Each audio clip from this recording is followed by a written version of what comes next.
Hello, welcome back to the Learn Fusion for FTC tutorial series. This video serves as a sort of challenge video to test some of the skills that you've learned in the past few videos with sketching. I'm going to start by drawing out a few different challenges, then I'll give you a second to pause the video so you can try to recreate them in a sketch, then I'll show you how I would have done it. Alright, we're going to start out here with a pretty easy one. First, let me just sketch out our world coordinate system. So here in your sketch, this is going to be the origin right here. Sorry for my bad drawings. Alright, in blue is what I'd like you guys to try and draw. So starting here, let's draw an isosceles triangle. Ooh, looks more equilateral, but that's okay. I want the height to be 60 millimeters and the base to be 30 millimeters. Alright, I'll now give you guys a second to pause the video. Okay, now we're back. Hopefully you got that one down, not too tricky. Let me open Fusion and show you how I would have done it. Let me open up my file here, sketching challenges.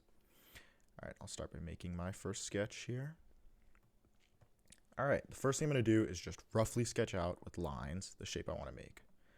It's going to look something like this. I'm going to anchor this line to the horizontal axis, and then come back around to the origin. Alright, I can already start with the dimension for this bottom segment here. It's going to be 30 millimeters wide. Then I'm going to do a construction line, anchor that to the middle of this bottom segment, and go up 60 millimeters. Alright, you can see Fusion has auto-constrained that as a right angle.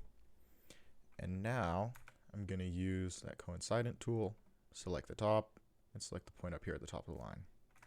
That's how I would do that, but there's many ways to do this. So if you got the same shape using a different method, that's also completely fine. Alright, let's move on to our next challenge here. I'm going to hop back. Let me add a new page here. Awesome. Okay.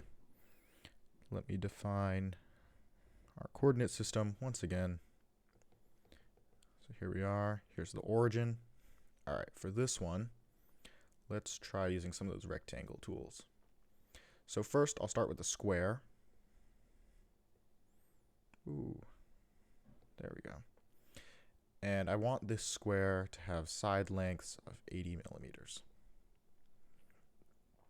We're going to have all sides are the same. And then inside of that square, let's do another one, but I want it to be anchored at the midpoints of each side, just so you get a look like that. And then for the final touch on this drawing, let's draw an equilateral triangle coming out of the top here. Awesome. Give you a second to pause, draw that. Sorry for the bad drawing. Okay, hopefully you got your sketch all done. Now I'll go ahead and do it. Let me hide my first sketch, make a new one.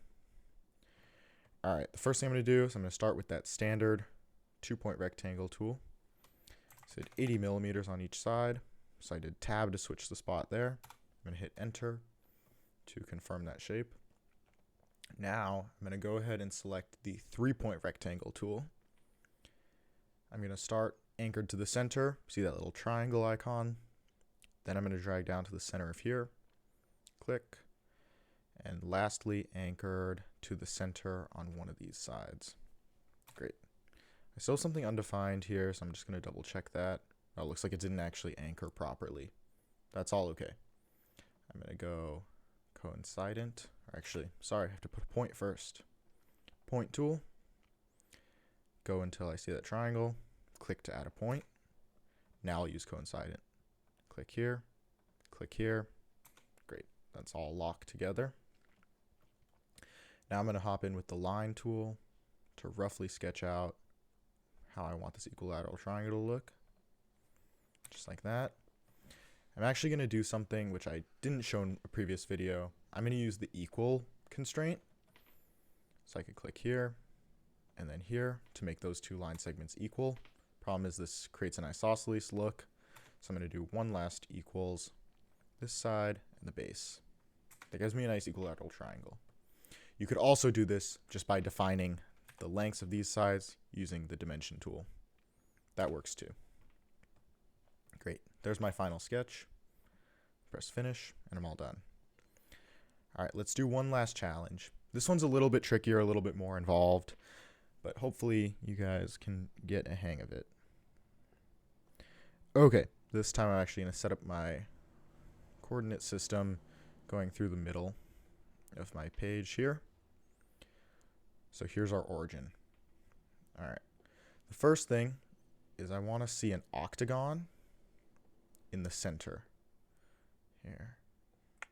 Something like this. And I want the side lengths on this octagon to be 30 millimeters. Should be an even octagon. Then let's put some hexagons on the sides. Just like that. They should be matching the same length as the side length of the octagon. Now let's put an equilateral triangle on the top here. Just like that. And then let's put a rectangle coming out at the bottom. Let's make the length of this around 60 millimeters. And lastly, this is a little more flexible on the positioning, but it kind of looks like an elephant.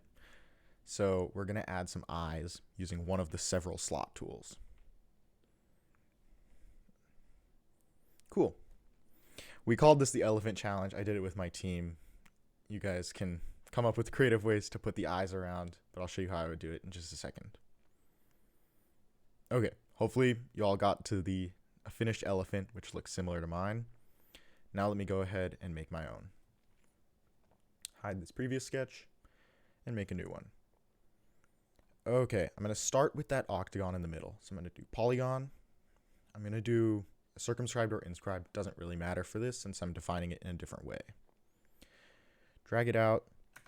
The only thing I'm going to define here is the number of sides. I want 8 sides, but I'm actually not defining based on the radius. I'm defining based on the side length. So I'm just going to leave that be for now. Okay, now I'm going to go ahead and define the side length. So I'll use the dimension tool, press D, select any of the sides, but I'll do this one so it matches my drawing. I said 30 millimeters earlier, so I press that, press enter. And last thing, as I did before, I'll use the horizontal vertical tool to lock this in place so it can't be rotated around. Cool. The next tool I'm going to use is the polygon edge polygon tool. This will let me super easily make those hexagons. I'll show you how it works. So first I'm going to click on one point, then the other point. So you define one side of the polygon. Then the default is already a hexagon, which is what I wanted. So I'm just going to click to confirm. I still have this tool selected, so I'm just going to make my second polygon right here. 6, press to confirm. Great. I pressed escape just to clear that tool out. Now let me make that triangle on top. I'm going to do the same thing I did in the last one and just roughly sketch out how this triangle is going to look first. Oops, I accidentally didn't press on that. Let me try again. There we go. So I still have the same thing before where I'm all loose like this. I'm going to go ahead and use that equal constraint again, but once again, you could also just use a regular dimension tool. So I just click a couple times to make sure all 3 sides are equal to each other. And now I have the triangle on top. Okay, now let's make the nose, the trunk of the elephant here. Use that 3-point rectangle tool. Select here. Then on this side. And then I wanted my trunk to be 60 millimeters long. Press enter to confirm. All right, last thing is the eyes. The eyes were a little bit more flexible, so I'm going to show you how I would have done them, but these are up to interpretation, I should say. I think I want them to be about 20 millimeters away from the center, so I'm going to press 20 with a construction line, press enter there. I'm now going to go ahead and use the center point slot tool. My center point is the first point I define. Oh, let me turn off construction line mode too. So that's right here. Press X. So I'm going to click on the spot I want to be the center of the eye.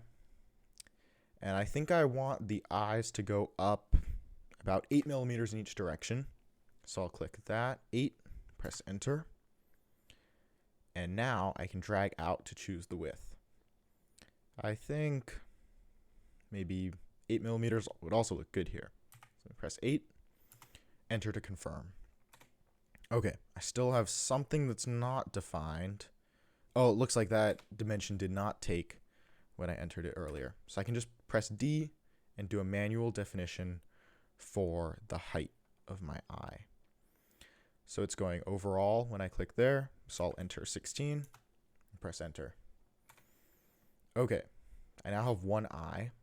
Let me do another one. There are a few ways you could go about this. You can do the same thing in reverse, or you can use the mirror tool.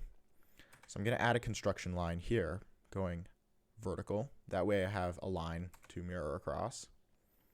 Then I'm going to go here and press mirror. Select the line segments that make up this eye. And then mirror across here. Great. Now I have two symmetric eyes, and you can see my finished elephant. One thing I'll quickly show about the mirror tool is that it actually keeps updating. So if I decided I wanted my eyes to be shorter, let's say 12 millimeters instead, you'll see both eyes update at the same time. So it's really cool. Or if I wanted to make them wider, let's say 10 millimeters, I can change that, press enter, and they both change. All right, that'll be it for this video. In the next video, we'll go a little bit further into creating solids using the various tools in the Solids tab. Thanks.